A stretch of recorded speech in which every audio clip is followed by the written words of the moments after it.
There's an entire field called textual criticism, and sometimes people think the name textual criticism means that its goal is to criticize the text. That is not the case. The goal of textual criticism is to look carefully at the history of manuscripts across time, establish relationships between texts, this one copied from this one, copied from this one, copied from this one, and try as a discipline to go back as far as we can. Now, it used to be said we want to get back to the originals. Most text critics understand that it's an impossible task. The originals are gone, and so we try to go back as far as we can to understand the evolution of a text.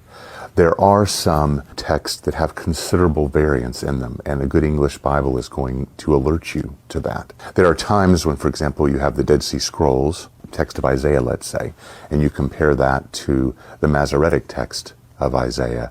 And I mean, there's differences, but you can kind of see they're in a similar orb. Other texts, for example, the book of Jeremiah, is preserved in very different versions. The Greek version is very different than the Hebrew version, and there are Hebrew versions different than other Hebrew versions. And so it's very clear that the book of Jeremiah has undergone a lot in terms of its transmission over the years. I often tell my students that there's an interesting history with Goliath, which all my students know from the Veggie Tales as this huge figure.